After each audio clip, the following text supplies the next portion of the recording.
السلام عليكم ورحمة الله وبركاته. الحمد لله نحمده ونستعينه ونستغفره ونؤمن به ونتوكل عليه ونعوذ بالله من شرور أنفسنا ومن سيئات أعمالنا. من يهده الله فلا مضل له ومن يضلله فلا هادي له. ونشهد أن لا إله إلا الله وحده لا شريك له. ونشهد أن سيدنا وسندنا ونبينا وحبيبنا ومولانا إمام الأنبياء وسيد الأنبياء وباليقين محمدا عبده ورسوله صلى الله تعالى عليه وعلى آله وأصحابه وأزواجه وذريته وبارك وسلم تسليما كثيرا كثيرا. أما بعد، فقد قال الله تبارك وتعالى في القرآن المجيد: أعوذ بالله من الشيطان الرجيم، بسم الله الرحمن الرحيم. وأذن في الناس بالحج يأتوك رجالا وعلى كل ضامر يأتين من كل فج عميق. وقال النبي صلى الله عليه وسلم: من حج لله فلم يرفث ولم يفسق رجع كيوم ولدته أمه. في رواية آخر: من أراد الحج فليتعجل، أو كما قال عليه الصلاة والتسليم. عزیزان ملت اسلامی، اللہ تبارک و تعالیٰ کا بے انتہا کرم احسان ہے کہ اللہ تبارک و تعالیٰ نے ہمیں اور آپ کو یہاں جمع فرمایا، اور دین کی نسبت پر اللہ نے ہمیں اور آپ کو کچھ سننے سنانے کا موقع عطا فرمایا. آج شوال المکرم کی 28 تاریخ سن 1447 ہجری ہے. یہ مہینہ شوال، ذی قعدہ، ذی الحجہ، یہ مہینہ حج کے مہینے کہلاتے ہیں. حج کے مہینے کہلانے کا مطلب یہ نہیں ہے کہ کوئی بندہ شوال میں جا کر، ذی قعدے میں جا کر حج کر کے واپس آ جائے، بلکہ حج کے مہینہ کہنے کا مطلب یہ ہے کہ اگر کوئی بندہ شوال کے مہینے میں، ذی قعدہ کے مہینے میں، ذی الحجہ کے مہینے میں اپنے گھر سے، اپنے وطن سے حج کے لیے اگر احرام پہن کر نکلے تو ان کا احرام پہننا مشروع ہو جائے گا، جائز ہو جائے گا. اس معنی کر یہ مہینہ حج کے مہینے ہیں. اس لیے انشاءاللہ آج کا جو ٹاپک اور عنوان ہے حج کی فضیلتیں، کیونکہ 5 تاریخ سے کرناٹکا سے حجاج کرام کی جو یہاں سے جانا ہے مکۃ المکرمہ کی طرف، مدینہ المنورہ کی طرف. اس لیے انشاءاللہ اس سے پہلے 3 جمعے ہیں. ایک تو آج کا یہ جمعہ انشاءاللہ حج کی فضیلت پر، اس کے بعد کا جمعہ انشاءاللہ حج کی حقیقت، اور اس کے بعد انشاءاللہ حج کی جو ٹریننگ آپ نے 13 تاریخ کو سماعت فرمائی، 1 مئی کی جمعے میں انشاءاللہ اس کی تفصیلات مختصر انداز میں آپ کے سامنے آئیں گے. تو آج کا جو عنوان ہے حج کی فضیلتیں، اللہ رب العالمین نے قرآن پاک میں اعلان فرمایا: وَأَذِّن فِي النَّاسِ بِالْحَجِّ يَأْتُوكَ رِجَالًا وَعَلَى كُلِّ ضَامِرٍ يَأْتِينَ مِنْ كُلِّ فَجٍّ عَمِيقٍ. لوگوں میں حج کا اعلان کر دو، لوگ تمہارے پاس حج کو آئیں گے، رجالن، پیدل پاؤں چل کر بھی، اور دبلی اونٹنیوں پر سوار ہو کر بھی دور دراز علاقوں سے پہنچتی ہوں گی. اللہ رب العالمین نے اس آیت میں حج کے بارے میں اعلان کرنے کا حکم دیا، اور اللہ نے اس کے ساتھ ساتھ 2 باتیں بتلائیں. ایک تو یہ ہے کہ حج کا سفر ایسا ہے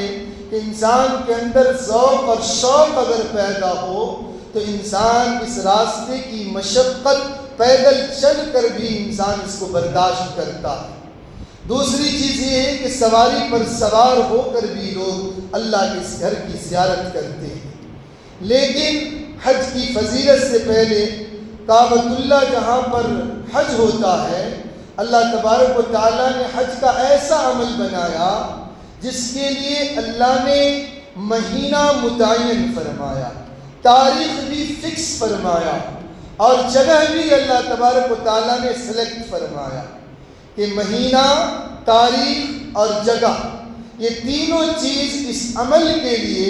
حج کے لیے اللہ رب العالمین نے متعین فرمایا ہے۔ اس مہینے یعنی ذی الحجہ کے 8 تاریخ سے لے کر 12 تاریخ کے اندر، اور جگہ مکہ المکرمہ، مینا، مزدلفہ، عرفات،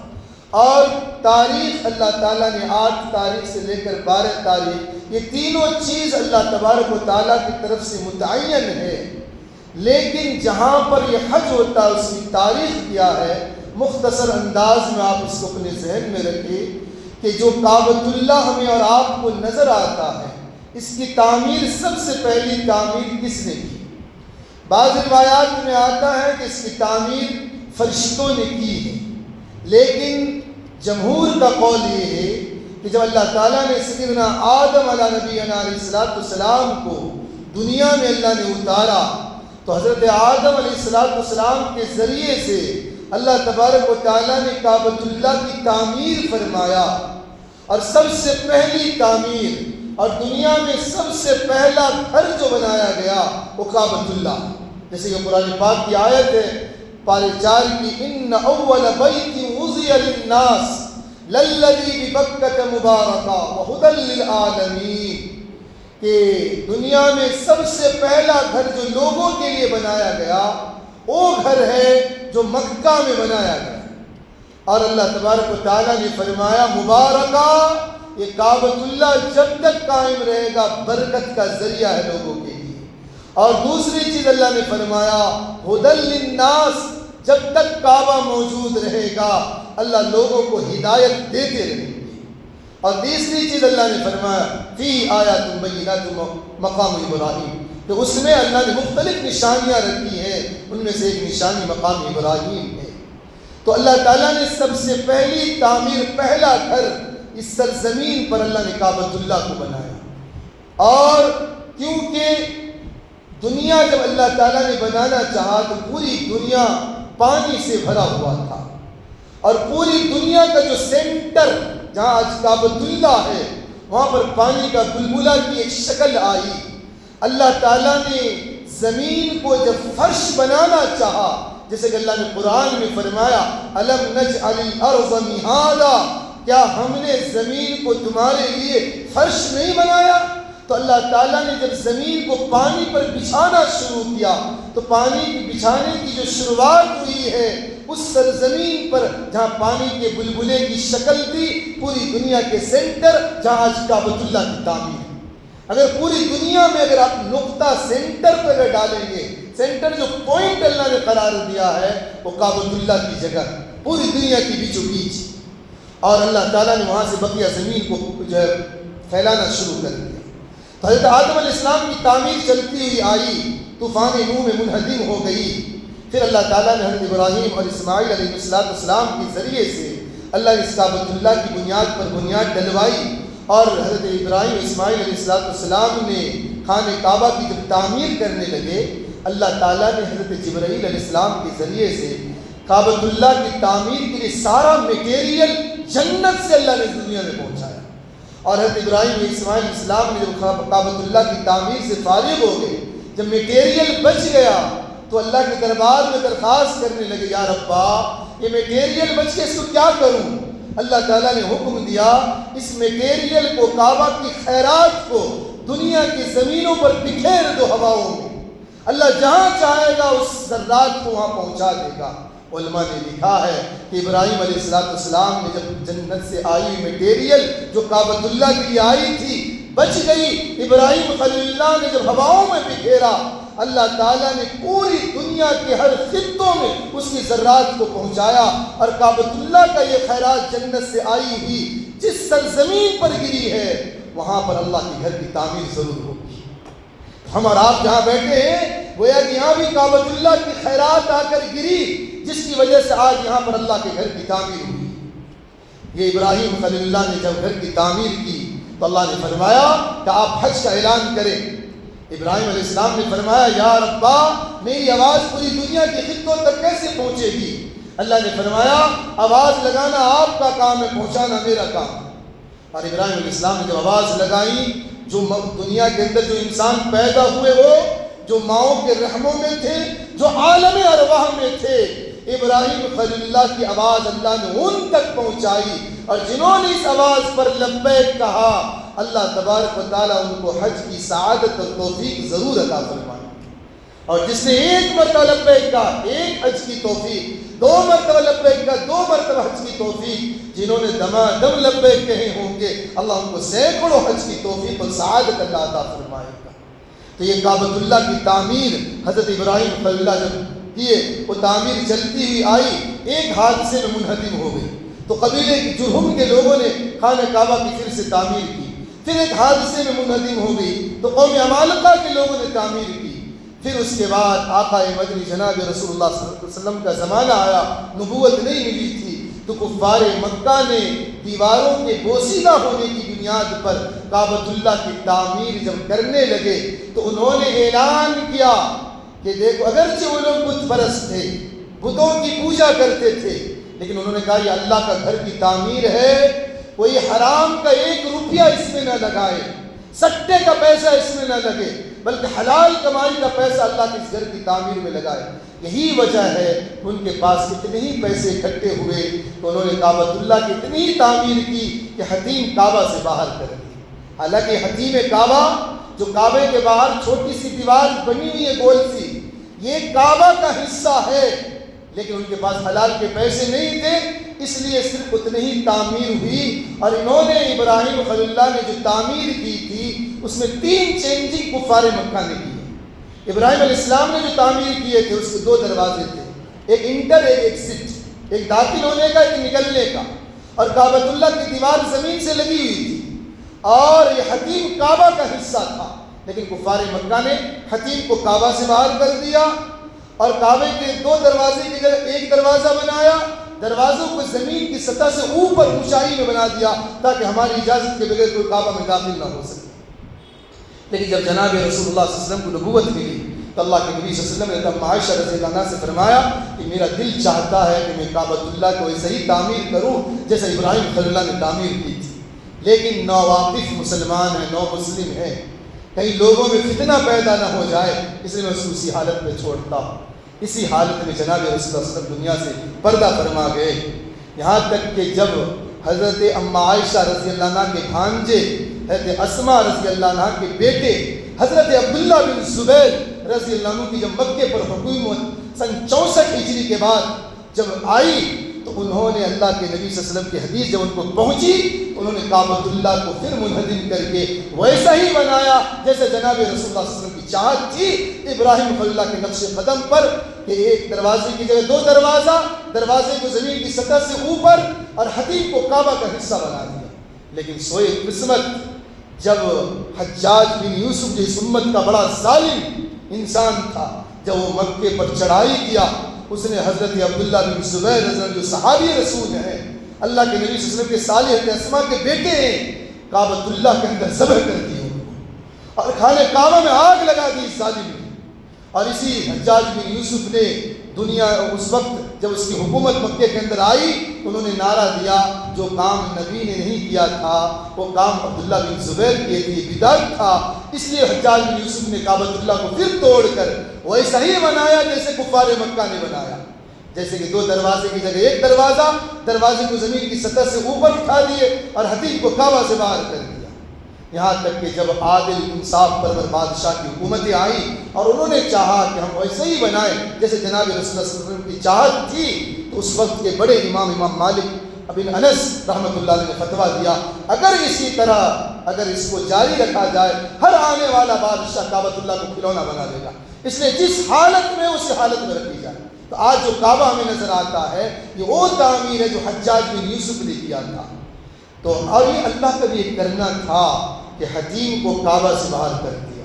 کیونکہ کعبہ کا دروازہ سال میں ایک مرتبہ کھلتا ہے، بڑے بڑے عمراء بادشاہ لوگ اندر داخل ہونے کی اجازت ملتی ہے، ہمیں اور آپ کو اجازتیں نہیں ملتی۔ اللہ نے یہ نظام بنایا کہ اس گئے گزرے زمانے میں اللہ نے جناب رسول صلی اللہ علیہ وسلم امت کے لیے حتیم کو کعبہ سے باہر کر دیا کہ اگر کوئی امتی حتیم کعبہ میں داخل ہوا تو گویا کہ کعبہ کے اندر داخل ہو گیا۔ تو یہ مختصر سی تاریخ تھی جو میں نے آپ کے سامنے کعبۃ اللہ کی تعمیر کی جو ہے تاریخ رکھی، اور جناب رسول اللہ صلی اللہ علیہ وسلم نے کعبۃ اللہ حج مبرور کے حج کے بارے میں بڑی فضیلت بیان فرمائی ہے۔ حضرت عبد الرحمن بن صخرہ رضی اللہ عنہ حدیث کے راوی ہیں، عن عبد الرحمن بن صخرہ عن النبی صلی اللہ علیہ وسلم العمرۃ للعمرہ کفارۃ لما بینہما الحج المبرور لیس له جزاء الا الجنہ۔ آج لوگ سوچتے ہیں کہ عمرہ کرنا فضول کام، میرے بھائیو اللہ کے نبی صلی اللہ علیہ وسلم نے فرمایا ایک عمرے کے بعد دوسرا عمرہ کرنا ایسا ہے کہ درمیان میں اگر کوئی گناہ ہو گیا سارے گناہوں کا کفارہ بن جائے گا، سارے گناہ مٹ جائیں گے۔ پھر اس کے بعد جناب رسول اللہ صلی اللہ علیہ وسلم نے فرمایا الحج المبرور لیس له جزاء الا الجنہ، حج مبرور کا بدلہ اللہ نے جنت رکھا ہے۔ اگر بندہ حج کے لیے جائے گا، حج کی صعوبتیں مشقتیں برداشت کرے گا، سہے گا، تو اللہ تعالیٰ حج سے جب لوٹے گا تو اللہ تعالیٰ اس کو جو ہے جنتی بنا دے گا، اللہ جنت کا وارث بنا دے گا۔ حج ایک بہترین عمل ہے، اور جناب رسول اللہ صلی اللہ علیہ وسلم نے اس امت کے آسانی کے لیے کتنا بہترین فضیلت اللہ کے نبی صلی اللہ علیہ وسلم نے خوشخبری بیان فرمائی۔ اللہ کے رسول صلی اللہ علیہ وسلم نے فرمایا العمرۃ فی رمضان یعدل الحج حجۃ معی۔ میرے بھائیو ہماری اور آپ کی اس کی چاہت نہ ہوگی کہ ہم جناب رسول اللہ صلی اللہ علیہ وسلم کی زیارت کریں، کاش کہ نبی کا زمانہ ہم پاتے، لیکن اللہ نے نبی کے زمانے میں بھی نہیں پیدا کیا، نبی کی صحبت ہمیں نہیں ملی، ہم نے نبی کو نہیں دیکھا، لیکن جناب رسول اللہ صلی اللہ علیہ وسلم نے فرمایا کہ اگر کوئی بندہ رمضان میں عمرہ کرے گا، رمضان میں عمرہ کرنا ایسا ہے جیسا کہ گویا میرے ساتھ اس نے حج کیا۔ میرے بھائی عمرے پہ تو جاتے ہی ہیں، لیکن اگر اللہ نے سعادت دی، توفیقیں دی، تو ہمیں ارادہ رمضان میں عمرے کا کرنا چاہیے۔ رمضان کا عمرہ اللہ کے نبی جناب رسول اللہ صلی اللہ علیہ وسلم کے ساتھ حج کرنے کے برابر ہے۔ یہ کوئی یوں ہی ایسی بات نہیں ہے، جناب رسول اللہ صلی اللہ علیہ وسلم کا فرمان ہے میرے بھائیوں۔ اس لیے چاہیے کہ اللہ کے نبی جناب رسول اللہ صلی اللہ علیہ وسلم نے جو فرمایا کہ میرے ساتھ اس نے حج کیا، اگر ہم چاہتے ہیں کہ جناب رسول اللہ صلی اللہ علیہ وسلم کی معیت والا حج ہمیں نصیب ہو جائے، تو اللہ نے اگر سعادت توفیقیں دی ہیں، اگر عمرہ پہ جانا ہی ہے تو رمضان کے عمرے کا ارادہ کریں۔ آگے جناب رسول اللہ صلی اللہ علیہ وسلم نے فرمایا اس حج کا اللہ تعالیٰ نے جنت کا بدلہ رکھا ہے،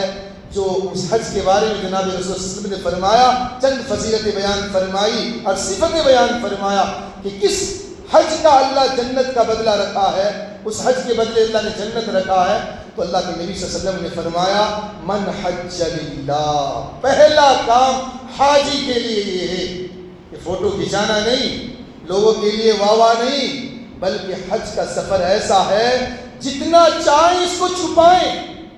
اللہ کے نبی صلی اللہ علیہ وسلم نے فرمایا من حج للہ، جس نے اللہ کو راضی کرنے کے لیے حج کیا، دنیاوی اغراض نہیں، دنیاوی مقصد نہیں کہ میں حاجی بن جاؤں، لوگ مجھے حاجی کہے، نہیں، مقصد صرف یہ ہے میرا مولا راضی ہو جائے، اللہ راضی ہو جائے۔ اس کے لیے اگر بندہ اس غرض سے اگر حج کیا ہے تو جناب رسول اللہ صلی اللہ علیہ وسلم نے فرمایا رجع کیوم ولدتہ امہ، کہ جب بندہ اللہ کے لیے حج کیا اور اس حج کے سفر میں فلم یرفث ولم یفسق، کہ زبان سے فحش بات نہیں کہی، گالی گلوچ نہیں کیا، کسی نے تکلیف پہنچائی اس کو برداشت کیا، یہ نہیں کہ جو لوگ ساتھ گئے ہیں اگر ساتھ چھوڑ دے ان کو برا بھلا کہنے لگے، بلکہ اس حج کے سفر میں انسان فسق و فجور کا کام نہ کرے، گناہ کا کام نہ کرے اور گالی گلوچ نہ کرے، تو حج سے ایسا لوٹے گا کہ جناب رسول اللہ صلی اللہ علیہ وسلم نے فرمایا کہ یوم ولدتہ امہ، جس جیسا کہ اس دن تھا جس دن ماں کے پیٹ سے دنیا میں آیا تھا۔ انسان جس طرح ماں کے پیٹ سے پیدا ہوتا ہے، گناہوں کی گندگیوں سے پاک اور پوتر ہوتا ہے، جناب رسول اللہ صلی اللہ علیہ وسلم نے فرمایا اگر اللہ کے لیے حج کیا، حج کے سفر میں انسان فحش بات نہیں کی، گالی گلوچ نہیں کیا اور اللہ کے حکم کی عدولی نہیں کی، اللہ کے حکم کو نہیں توڑا تو حج سے ایسا لوٹے گا جیسا کہ آج ماں کے پیٹ سے دنیا میں آیا، یعنی بالکل گناہوں کی گندگیوں سے پاک۔ آگے جناب رسول اللہ صلی اللہ علیہ وسلم نے ایک روایت یوں بیان فرمایا، میرے بھائیوں آج انسان کہتا ہے فلاں کام ہے فلاں کام ہے، ہمیں چاہیے کہ حج کو بھی ایک کام بنائیں۔ حج بھی ایک کام،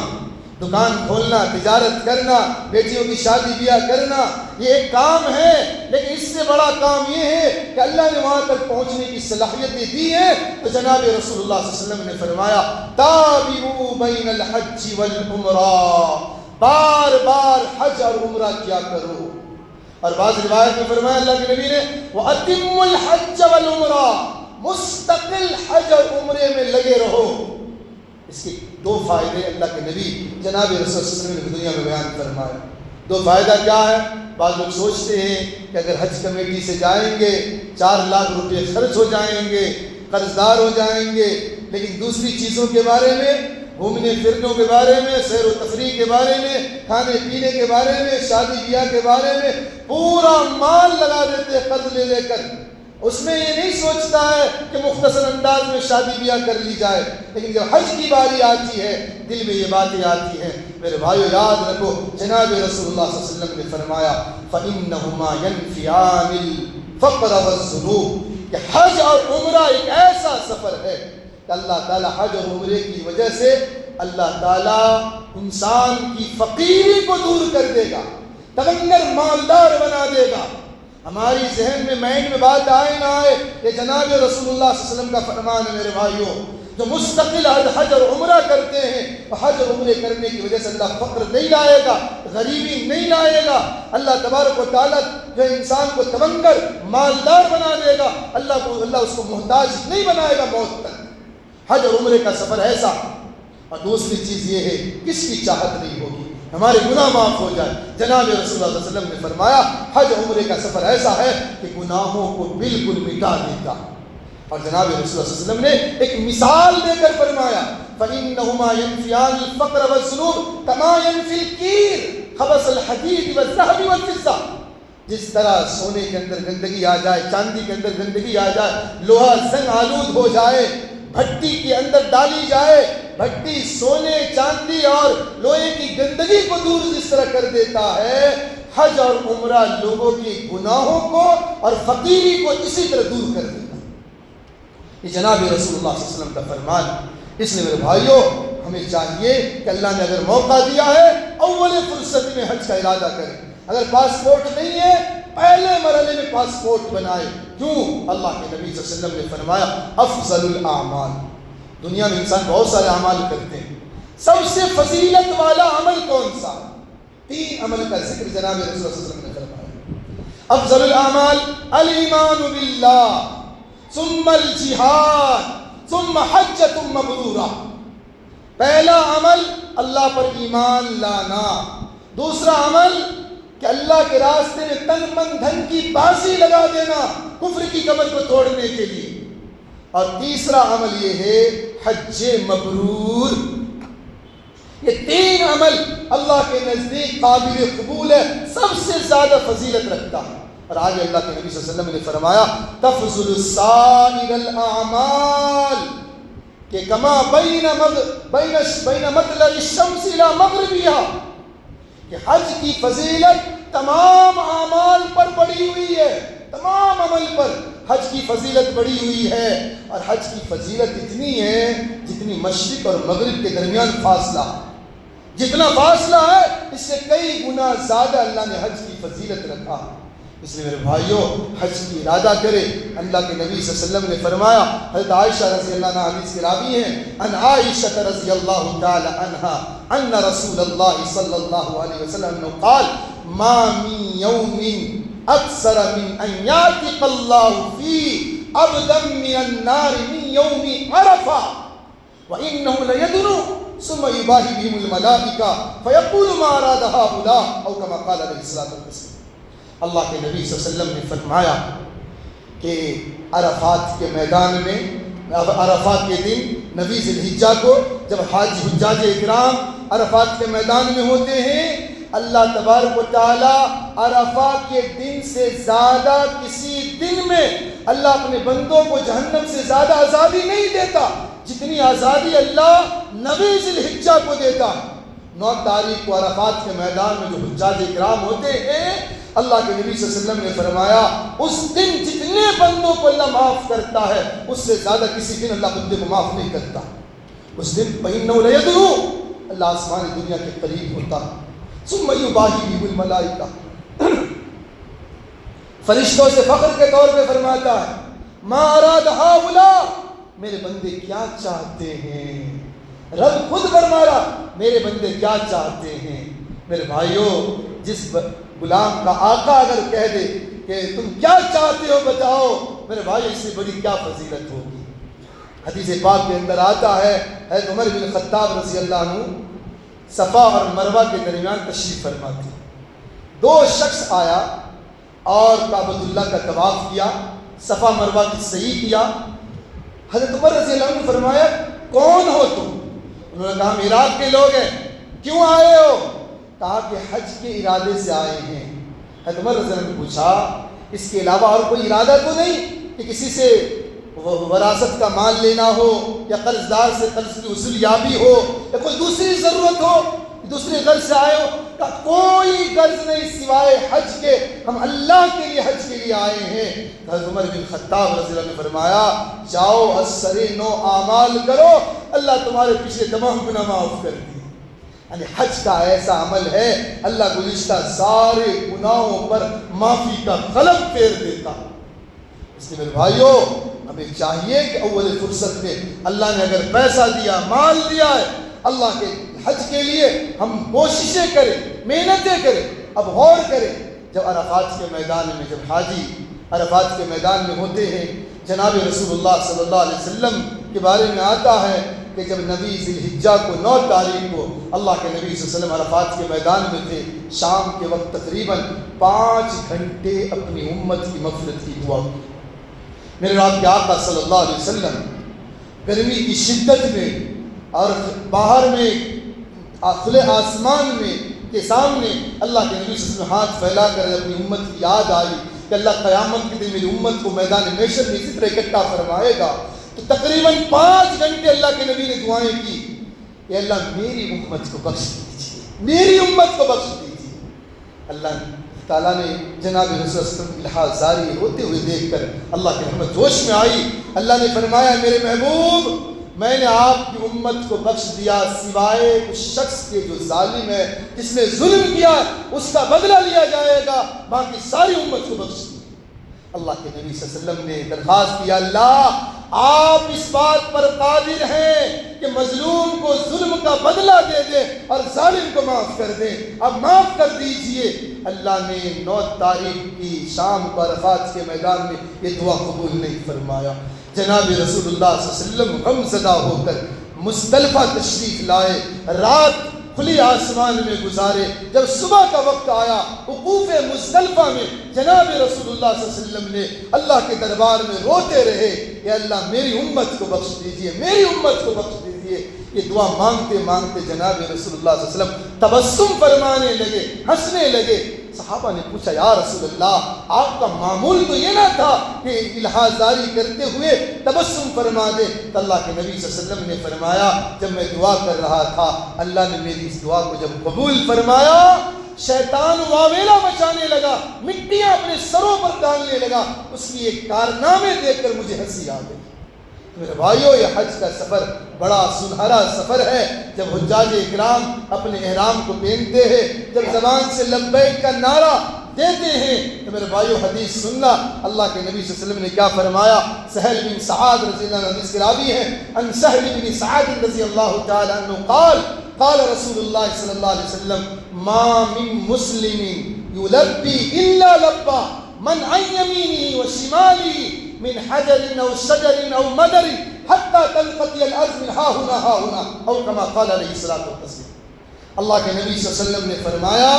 کہ جب مسلمان حج کے لیے نکلتا ہے زبان سے لبیک اللہم لبیک لبیک لا شریک لک لبیک ان الحمد والنعمت لک والملک لا شریک لک جب لبیک پڑھتا ہے تو صرف حاجی لبیک نہیں پڑھتا، بلکہ جناب رسول اللہ صلی اللہ علیہ وسلم نے فرمایا اس کے دائیں بائیں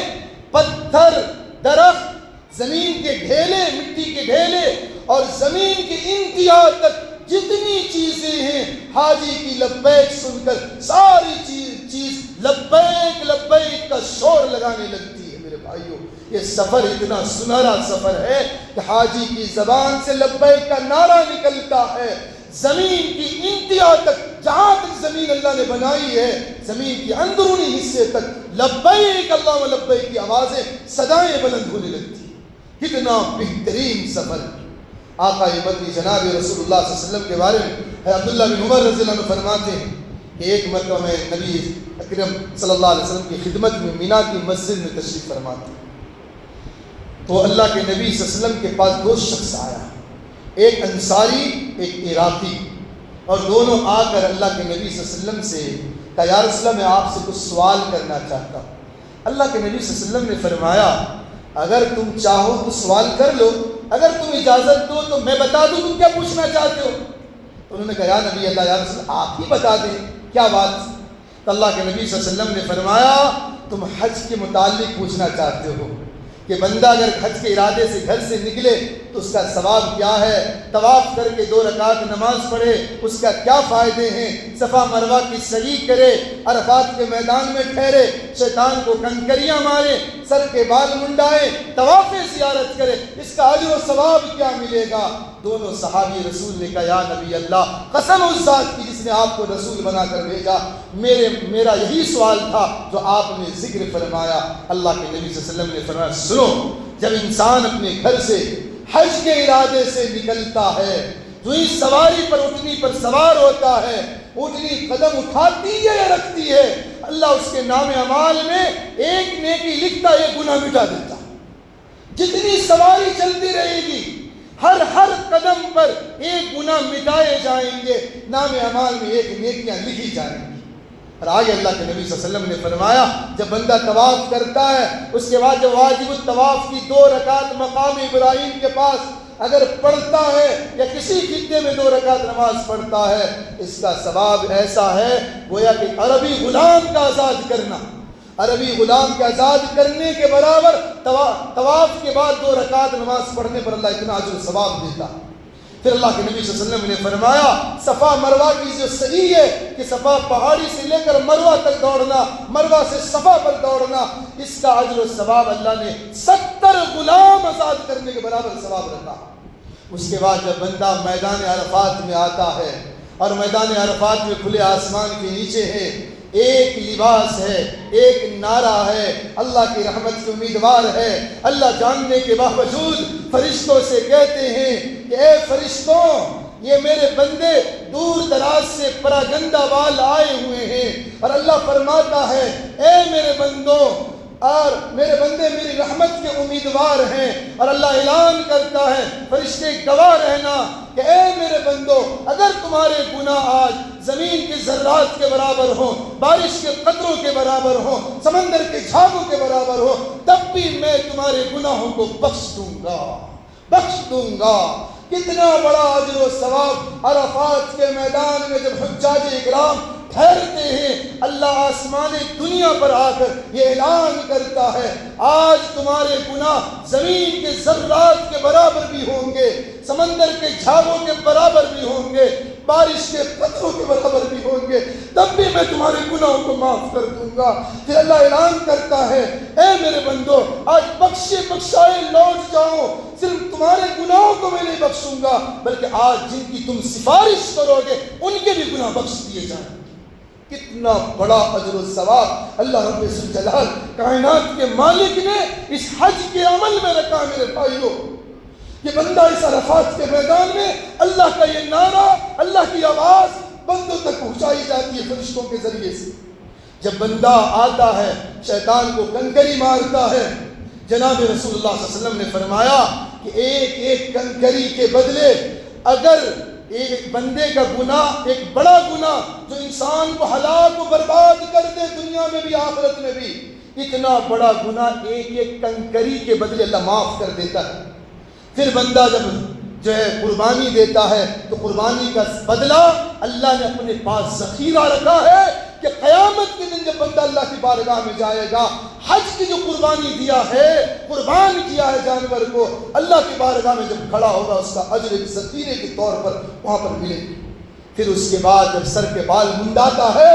تو اللہ کے نبی صلی اللہ علیہ وسلم نے فرمایا ایک ایک بال کے بدلے اللہ بندے کے ایک گناہ معاف کرتا ہے اور نام اعمال میں ایک نیکی لکھتا رہتا ہے۔ اس کے بعد جب اس عالم میں بندہ جو طواف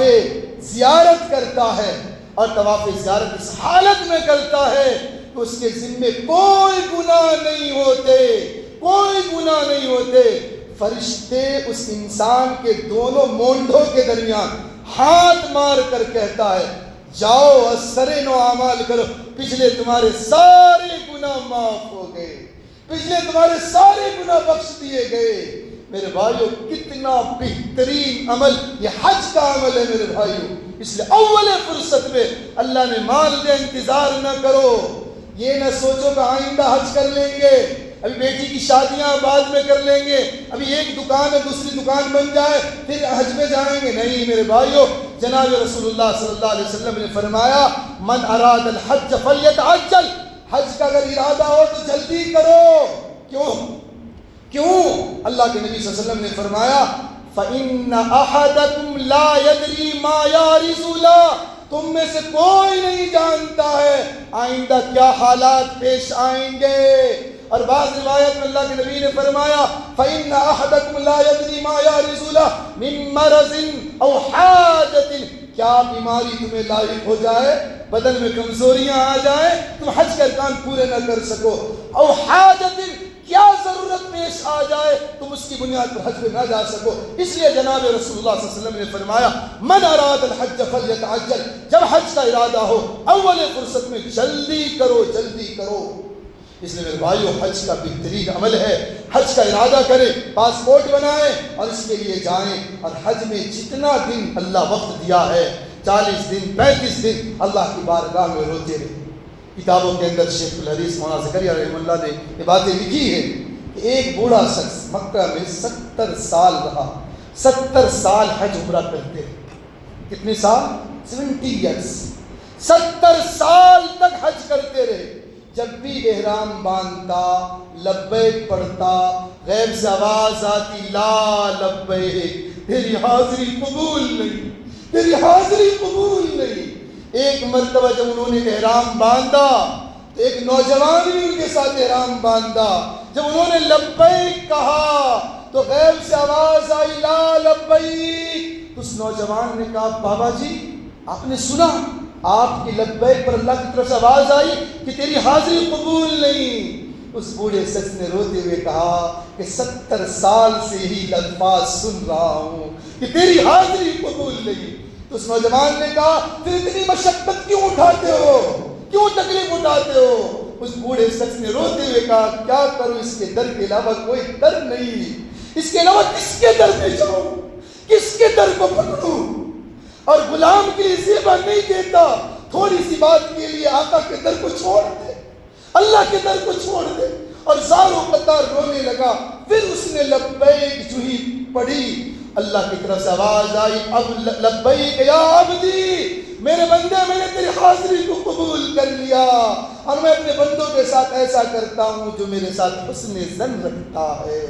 جو میرے ساتھ اچھا ارادہ رکھتا ہے، میں ان کے ساتھ یہی گمان کا بدلہ دیتا ہوں۔ اس لیے میرے بھائیوں اللہ کے ساتھ امید لگائے رہیں، حج میں جائیں، حج کا کام پورے کریں، یہ بہترین عمل ہے۔ آج انسان سوچتا ہے کہ بیماری ہے، مشقتیں آئیں گی، تکلیفیں آئیں گی، کون حج کے سفر پہ جائے گا؟ ایک واقعہ سنا کر بات ختم کرتا ہوں۔ مالک بن دینار رحمۃ اللہ علیہ، کاسرگوڑ میں ان کی مزار شریف ہے،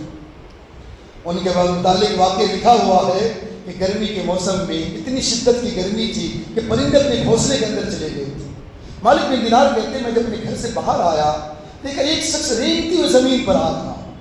جب میرے قریب آیا تو میں دیکھ کر دنگ رہ گیا، دونوں پاؤں کٹے ہوئے تھے۔ جب میرے پاس آیا میں نے پوچھا کون ہو، کیا بات ہے، کہاں جا رہے اس گرمی کی شدت میں؟ اس نے کہا کہ حج کے لیے جا رہے۔ حج کے لیے؟ ابھی تو 2 مہینے باقی ہے۔ اس نے کہا میں غریب آدمی ہوں، میرے پاس پاؤں بھی نہیں ہے، اس لیے میں رینگتے ہوئے اللہ کے دربار میں حاضری کے لیے جا رہا ہوں، رینگتے ہوئے اللہ کے دربار میں حاضری کے لیے جا رہا ہوں، پاؤں کٹا ہوا میرے بھائیوں۔ مالک بن دینار نے کہا ایسا کرو میرے پاس ٹھہر جاؤ، میں سواری دوں گا، شام میں سواری پر سوار ہو کر چلے جانا۔ اس نے کہا غلام کو زیبا نہیں دیتا کہ آقا کے شہر میں سواری پر سوار ہو کر جائے۔ مالک بن دینار کہتے وہ تو چلا گیا، جب سفر کا ایام قریب آئے تو میں بھی حج کے لیے گیا، حج کے سارے ارکان پورے کیے، عرفات میں گئے، مینا میں اور مزدلفہ میں رات گزارے، مینا کے اندر شیطانوں کو کنکری مارنے کے بعد اب حج کا ایک رکن ہے قربانی دینا۔ تو میں قربانی دینے کے لیے جب مذبح کے قریب آیا، دیکھا لوگوں کی بھیڑ لگی ہوئی ہے، اسی بھیڑ میں دیکھا میں وہی بندہ جو حج کے لیے آیا تھا، پاؤں کٹا ہوا، وہ بیٹھا ہوا ہاتھ پھیلا کر دعا مانگ رہا۔ کیا دعا؟ اے اللہ میری طاقت میں جتنا تھا میں نے حج کے سارے ارکان پورے کیے، اے مولا یا ربا میرے پاس اتنا مال نہیں ہے کہ میں حج کی قربانی دے سکوں، اگر تو میری حج کو قبول کر لیا تو میری جان کی قربانی تو لے دے۔ مالک بن دینار کہتے ہیں کہ اس بندے کا ہاتھ نیچے نہیں، اس کی روح پرواز کرتے۔ اللہ تعالیٰ جس سے حج کے سفر پر حج کا عمل کروانا چاہے کسی سے بھی حج کا عمل کروا لیتا ہے۔ اس لیے میرے بھائیو اگر اللہ نے توفیق دی ہے اول فرصت میں حج کے لیے جائے۔ اللہ سے دعا اللہ ہمیں بھی اور آپ کو ان باتوں پہ عمل کی توفیق عطا فرمائے۔ اللہ حج مبرور کی سعادت کی توفیق دے۔ انشاءاللہ زندگی بچی تو آئندہ جو ہے جمعہ